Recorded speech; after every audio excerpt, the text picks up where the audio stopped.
Hello दोस्तों, राधे राधे। हिंदी साहित्य इतिहास लेखन की परंपरा भाग 3 में मैं आप लोगों को आचार्य हजारी प्रसाद द्विवेदी के विषय में कुछ जानकारियाँ दूंगी, क्योंकि इसके बाद आचार्य हजारी प्रसाद द्विवेदी भी बहुत इम्पॉर्टेंट है इतिहास लेखन की परंपरा में। आप यहाँ पे देखिए कि हिंदी साहित्य की भूमिका 1940 ईस्वी में इन्होंने लिखा। हिंदी साहित्य उद्भव एवं विकास 1952 ईस्वी में लिखा। हिंदी साहित्य का आदिकाल 1953 ईस्वी में लिखा। तो ये इनकी रचनाएं जरूर याद रखिएगा। आचार्य हजारी प्रसाद द्विवेदी ने इन्होंने इतिहास ग्रंथ कब कब लिखा। अब देखिए, विशेष तथ्य इनका ये है कि रचनाकारों का मूल्यांकन करने में इन्होंने समाजशास्त्रीय दृष्टिकोण अपनाया था। ये याद रखिएगा कि हजारी प्रसाद द्विवेदी ने रचनाकारों का मूल्यांकन करने में समाजशास्त्रीय दृष्टिकोण अपनाया था। शुक्ल जी के वीरगाथा काल को आदिकाल कहा है। अब यहाँ पे ये देख लीजिए कि यहाँ हजारी प्रसाद ने आदिकाल नाम दिया वीरगाथा काल को, क्योंकि वीरगाथा काल किसने कहा था? आचार्य रामचंद्र शुक्ल ने कहा था, और आदिकाल हजारी प्रसाद द्विवेदी ने कहा है। ये याद रखिएगा। अब देखिए, इन्होंने आदिकाल को भी कुछ कहा है हजारी प्रसाद द्विवेदी ने। इन्होंने कहा कि अत्यधिक व्याघातों एवं विरोधों का युग कहा है।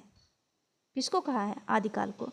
आदिकाल को इन्होंने अत्यधिक व्याघातों एवं विरोधों का युग कहा है। भक्ति काल को एक नई दुनिया कहा है। हजारी प्रसाद द्विवेदी ने भक्ति काल को एक नई दुनिया कहा है। अब्दुल रहमान को हिंदी का प्रथम कवि माना है। यहाँ देखिए, इन्होंने हिंदी का प्रथम कवि अब्दुल रहमान को माना है। और वो आचार्य रामचंद्र शुक्ल ने भोजरमुंज को माना है। याद रखिएगा कि किसने क्या क्या माना है। और वहाँ डॉक्टर राम कुमार वर्मा ने किसको माना है? शंभू को माना है। तो ये तीनों आप याद रखिएगा, ठीक। भक्तिकाल को भारत की संस्कृत चेतना का विकास का परिणाम माना है। किसने? हजारी प्रसाद द्विवेदी ने।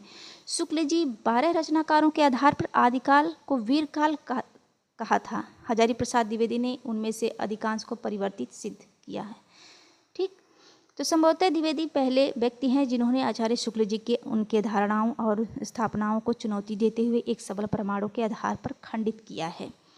ये है कि आचार्य शुक्ल के जिनका मतलब जो बहुत सारे ऐसे रचनाकारों हैं जिनका हिम्मत नहीं पड़ती है कि इनके सामने खड़ा होके कोई अपना मुड़ी हिलाते हैं। कितनों भी पंडित हों, इनके सामने मुड़ी हिला देते हैं अपनी मुंडी की, हाँ हाँ सही आप कह रहे हैं, सही। लेकिन इनका विरोध करने वाला सिर्फ एक ही व्यक्ति पैदा हुआ, वो हजारी प्रसाद द्विवेदी। तो ये किसने कहा था? गणपति चंद्र गुप्त ने कहा था। अब देखिए, गणपति चंद्र गुप्त ने हिंदी साहित्य की इतिहास भी, उन्होंने भी इतिहास ग्रंथ लिखा है। तो उन्होंने क्या लिखा है? डॉक्टर गणपति चंद्र गुप्त ने हिंदी साहित्य का वैज्ञानिक इतिहास लिखा है। हिंदी साहित्य का वैज्ञानिक इतिहास डॉक्टर गणपति चंद्र गुप्त ने लिखा। अब ये बताइए कि हिंदी साहित्य का वैज्ञानिक इतिहास को 2 भागों में बांटा गया है। प्रथम भाग 1964 ईस्वी में, द्वितीय भाग 1965 ईस्वी में। ये वैज्ञानिक पद्धति है। ये याद रखिएगा कि डॉक्टर गणपति चंद्र गुप्त हिंदी साहित्य का वैज्ञानिक इतिहास कितने भागों में बटा है? 2 भागों में, ठीक। आदिकाल को उन्होंने प्रारंभिक या शून्यकाल कहा है। शालिभद्र सूरी को हिंदी का प्रथम कवि मात्र माना है।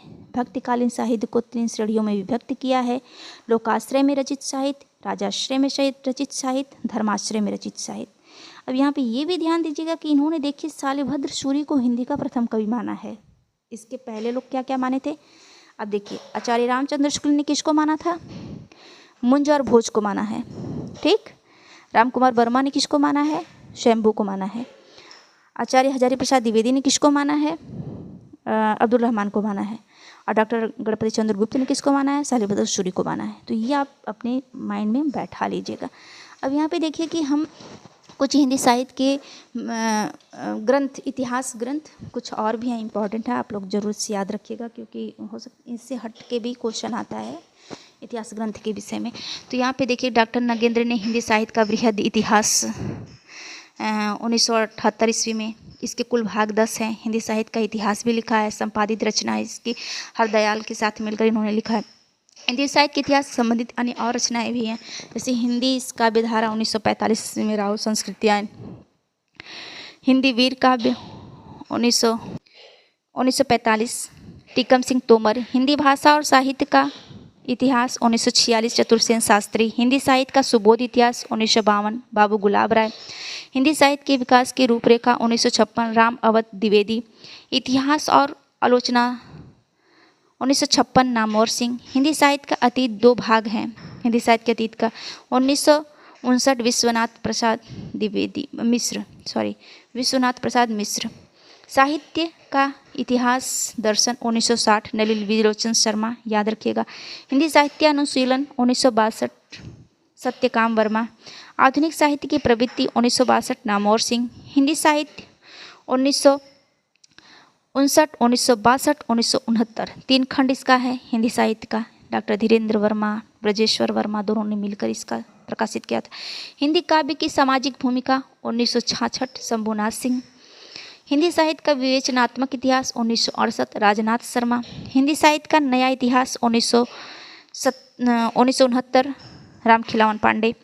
हिंदी साहित्य ऐतिहासिक समीक्षा 1969 पद्मलाल पुन्नालाल बख्शी। हिंदी साहित्य का इतिहास 1975 सुमन राजे। हिंदी साहित्य का आधा इतिहास 2003 सुमन राजे। साहित्य इतिहास संरचना और स्वरूप 1975 सुमन राजे। साहित्य और इतिहास दृष्टि 1981 मैनेजर पांडे। हिंदी साहित्य का समीक्षात्मक इतिहास 1982 वासुदेव सिंह। ये इम्पॉर्टेंट है सब, इसको आप ज़रूर से 2-3 बार रिकॉर्डेड है, कहीं भी रख के आप याद कर सकते हैं। अब देखिए मोस्ट क्या है, हिंदी साहित्य और संवेदना का विकास, ये बहुत मोस्ट है, मतलब इम्पॉर्टेंट है। हिंदी साहित्य और संवेदना का विकास इम्पॉर्टेंट है। 1986 में रामस्वरूप चतुर्वेदी हैं। भारतीय साहित्य का इतिहास की समस्याएं 1987 रामविलास शर्मा। हिंदी साहित्य का प्रवृत्तियों परक इतिहास सभापति मिश्र 1996। इसको जरूर याद रखिएगा। इसका मोस्ट क्या है, हिंदी साहित्य का दूसरा इतिहास 1996 डॉक्टर बच्चन सिंह। हिंदी साहित्य का ओझल नारी इतिहास 2013 नीरजा माधव। राजस्थानी भाषा और साहित्य मोतीलाल मिनारिया। हिंदी साहित्य का विवेचनात्मक इतिहास 1930 सूर्यकांत शास्त्री। मध्यकालीन खंडकाव्य सियाराम तिवारी। आधुनिक हिंदी साहित्य का इतिहास कृपाशंकर शुक्ल। हिंदी साहित्य का क्रमिक इतिहास ईश्वरी प्रसाद तिवारी। एक sketch of Hindi literature 1917 Edwin Greaves. Modern Hindi literature 1939 Indranath Madan. A history of Hindi literature 1920 Frank Ernest. ये इम्पॉर्टेंट है, जितने 2-3-4 इधर बताए हैं सब आप याद रखिएगा।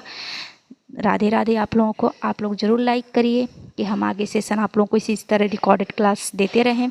और आप लोग कहीं भी रख के, घर में, किचन में, कहीं भी रख के आप इसको रिपीट मारते रहिएगा। धन्यवाद आप लोगों को।